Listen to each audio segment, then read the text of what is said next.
What's up, ladies and gentlemen? Today we're going to talk about creating an inventory for weight training exercises.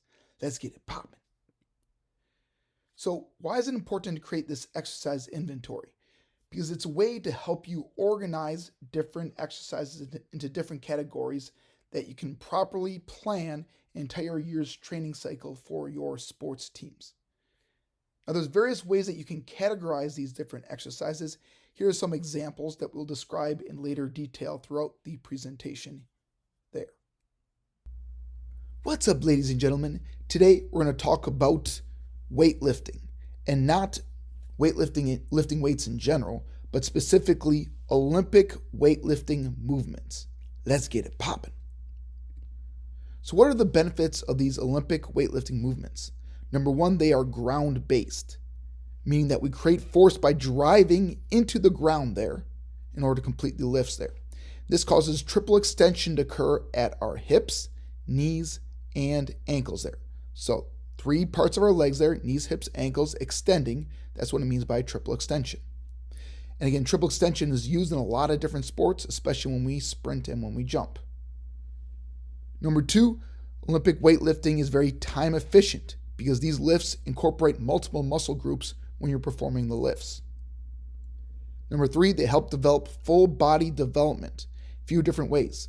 Number 1, helps develop kinesthetic awareness, meaning that you're aware of where your body is in space.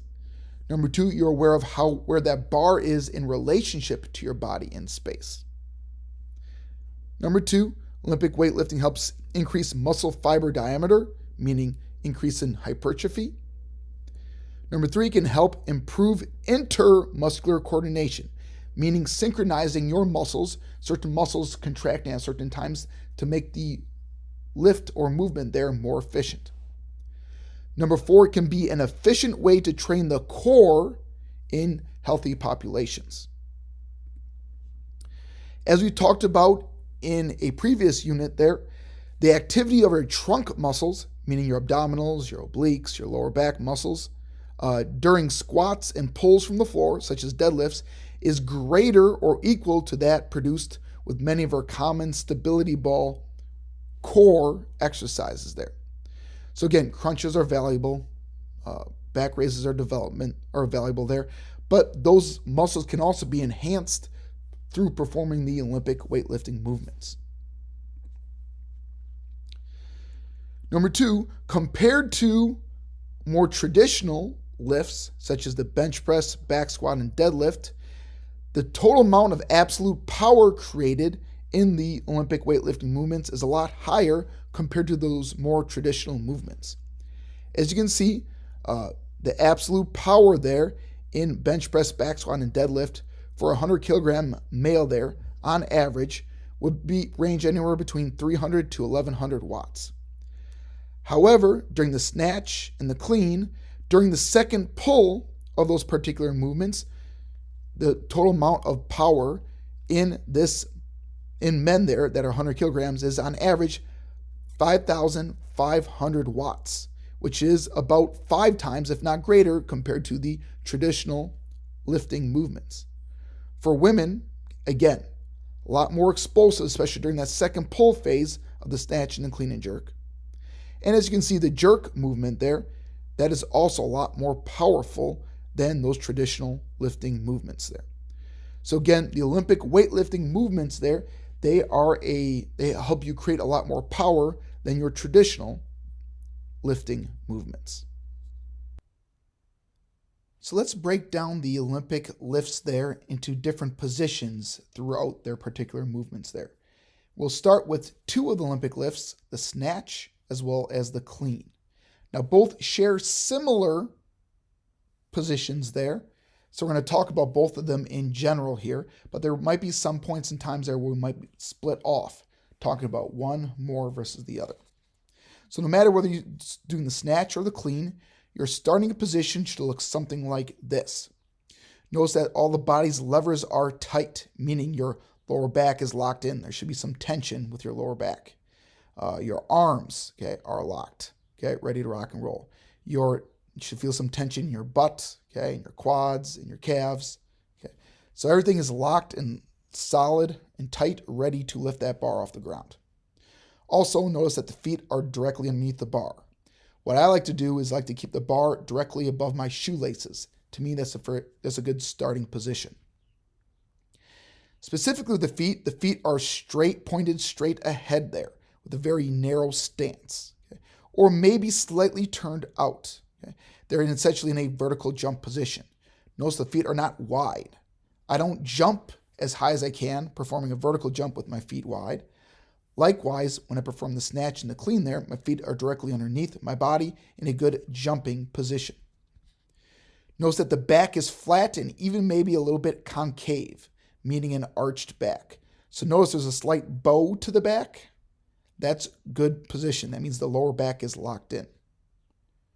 Arms are straight and the elbows are rotated out there. So notice the elbows are pointed out, okay, and arms are straight. If I was performing the clean, okay, my hands would be closer in. But in this particular case, this is the snatch starting position, so my arms are out wider. So snatch, grip is wider. Clean, grip would be narrower on the bar. Head is up and the eyes are focused straight ahead. So not looking down at the ground. Head is up and eyes focused straight ahead. The hips are higher than your knees. He's got a pretty low stance, but if you look at it, hips are a little bit higher than what his knee position are at. The shoulders are in advance of the knees, meaning the shoulders are farther forward than the knees are. Going back to the feet are flat with the weight slightly on your heels. So notice his heels are not popped off the ground, his feet are flat on the ground. A little bit more weight shifted to the heels. So that's the starting position for both the snatch and the clean. Lift off is the next phase or next position there. So lift off means the bar is lifted off the ground, but the bar is still below your knees. Okay? Legs are going to start to extend at the knees, meaning that the knees are pushing back, straightening out your legs. Your balance shifts from your entire foot there to a little bit more on your heels. Third, the angle of the hips stays consistent, meaning hip position here, okay, notice this slight angle with the lower back, should be roughly the same as this starting position as well. So from this position, the starting position, to lifting the bar off the ground there, that lower back position should stay the same. I should not have the butt pop up super high in the air. Again, the hips are going to be higher than your knees, but it shouldn't pop up straight like a pyramid. Also, just like in the starting position, the shoulders are still forward over the bar. Elbows still remain out there. Notice that the hips and shoulders rise simultaneously. Again, this goes back to that same angle. The hip stays consistent. So again, this angle of the torso, this angle of the torso should stay roughly the same, meaning the hips and shoulders are rising at the same time. And finally, head position remains neutral. Eyes looking straight ahead, okay, not looking down at the ground. Once you pass the knees, okay, as you're lifting the bar off the ground, at this position, notice the shin position becomes a vertical. Compare that to the starting position where the shins are pointed forward. Once we get above the knees, shins need to get vertical. Your weight and balance should still remain over your heels there. Angle of the hips continue to remain consistent.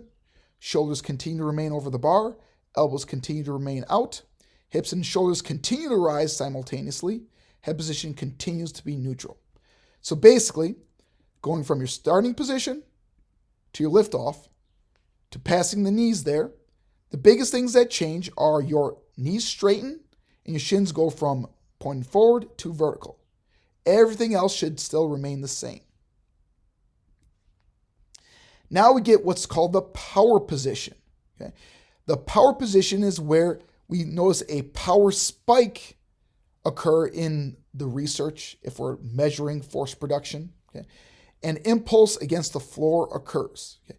Essentially, this is just fancy terms of meaning that this is where we can create the most power in our Olympic lifts. Notice here the power position for the snatch there, the bar is a little bit higher up on the hips versus the clean, it's a little bit further away or further down from the hips. Notice here, though, in each of these positions, that bar remains against the thighs. It's not hanging out front. It's staying against the thighs. That keeps the bar in a better advantageous position so you don't tweak your lower back. So again, this is the position where we can create the most power in our particular lift. In this position, the knees and hips are going to shift forward and down there to get your body in a good jump position. Okay, so notice here, we go from shins being vertical to now those knees are going to be a little bit farther forward. Okay, that's what's happening when the knees and hips shift forward and down slightly to get into a good jump position. Notice this looks very similar to what a vertical jump would look like. I'm in a good position to try to launch up into the air. Notice the way our weight shifts too. Our weight shifts from our heels towards your midfoot, but your foot still needs to stay flat on the ground. Don't let your heels come off the ground in this particular position. Elbows continue to stay out, arms remain straight, and head stays in a neutral position. Now let's get to the extension position. This is our triple extension position.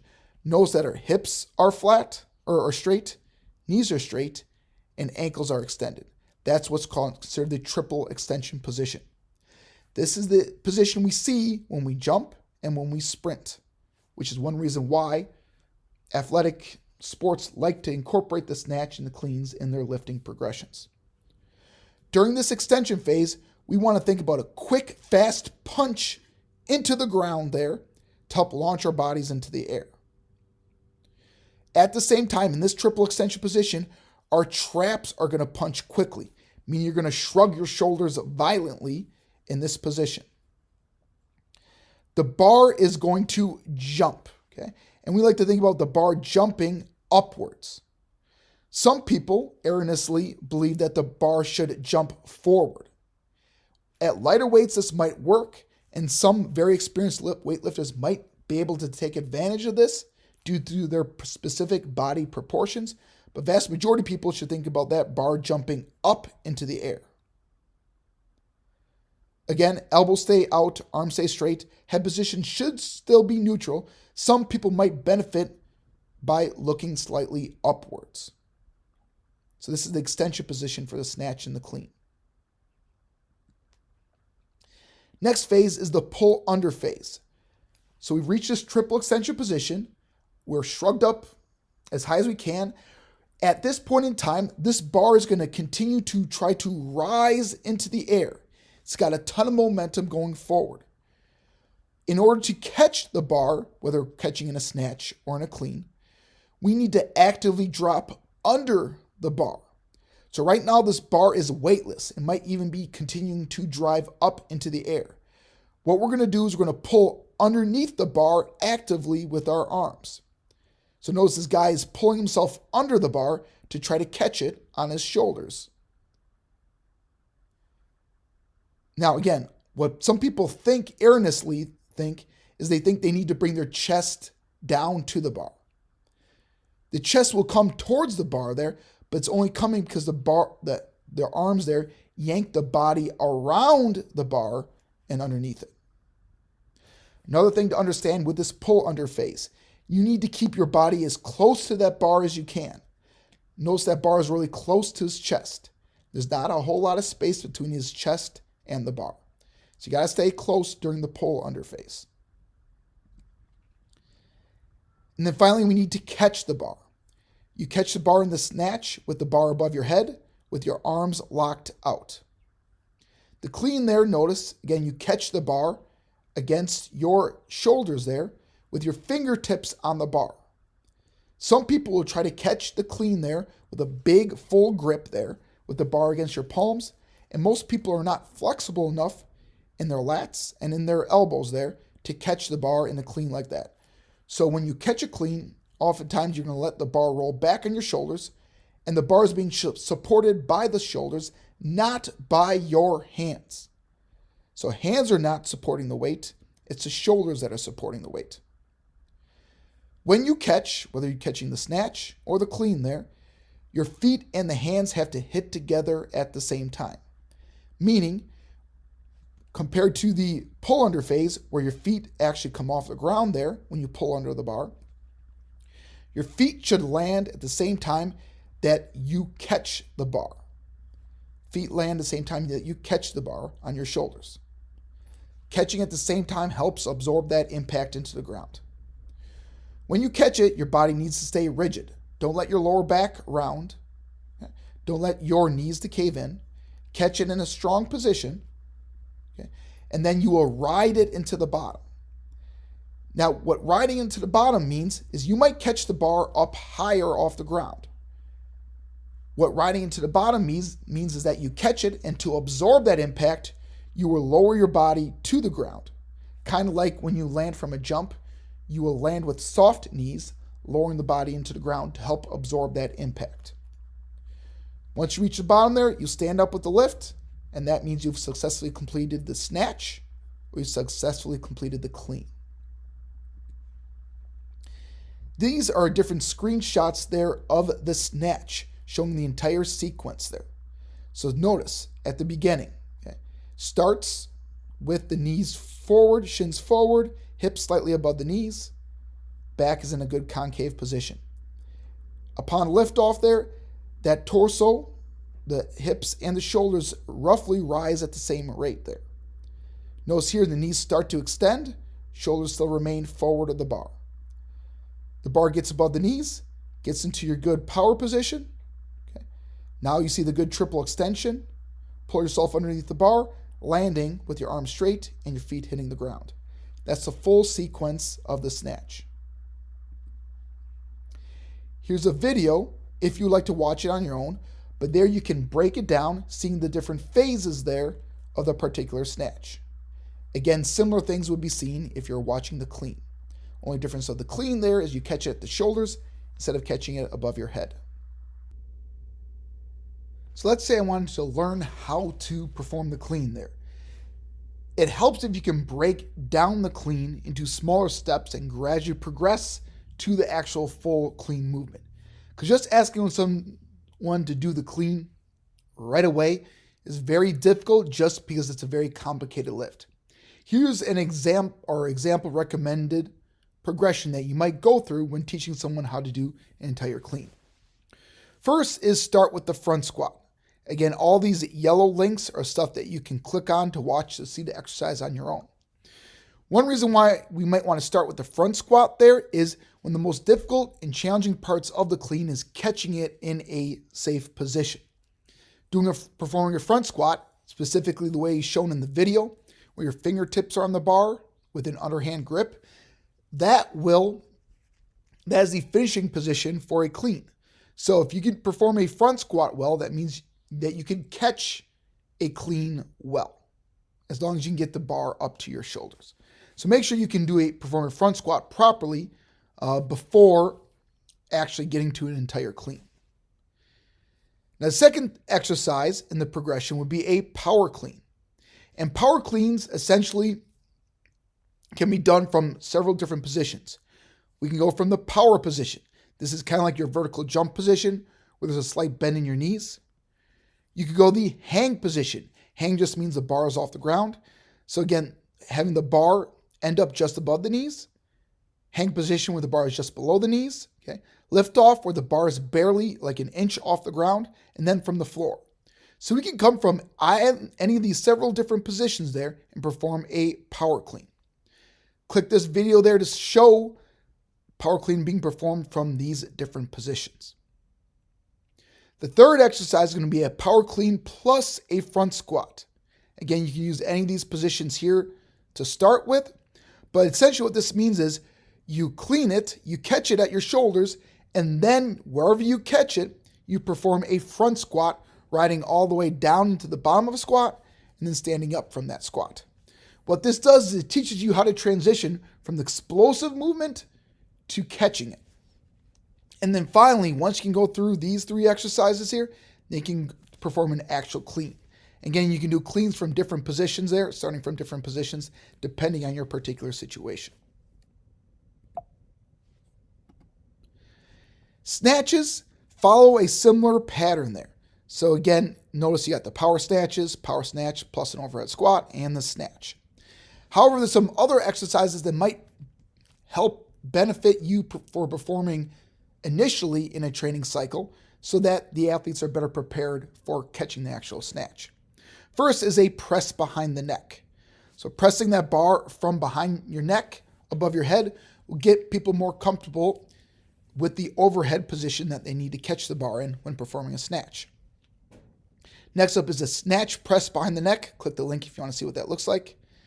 An overhead squat, very challenging exercise, especially if you have limited shoulder mobility or thoracic spine mobility. But an overhead squat would be another one in the progression. And then a snatch balance. If you click on this link, okay, what you'll notice here is you kind of like punch up and you squat down to catch the bar and receive it. So again, I recommend performing these 4 exercises there before getting to actual power snatches from different positions.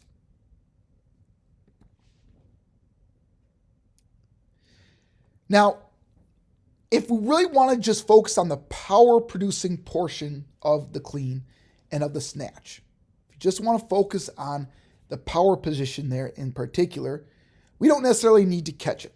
Okay? Catching can be valuable, yes, but you don't actually need to catch the bar in order to see that explosiveness with the particular lift. The way we can do that there is we can perform pull variations. Essentially, they're the snatch and the clean, but instead of catching the bar, you will stop after you perform the violent shrug and get in that triple extension position. You don't actually catch the bar in these particular situations.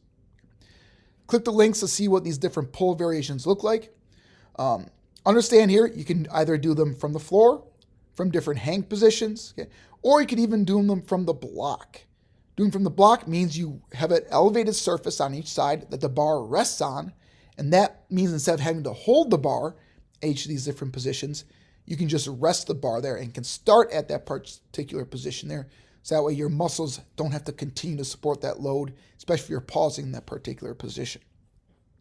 So snatch pulls, clean pulls can help, as well as RDLs, Romanian deadlifts. Great way to train your body there to get strong and explosive in specifically the power positions. The third Olympic lift there is considered the jerk.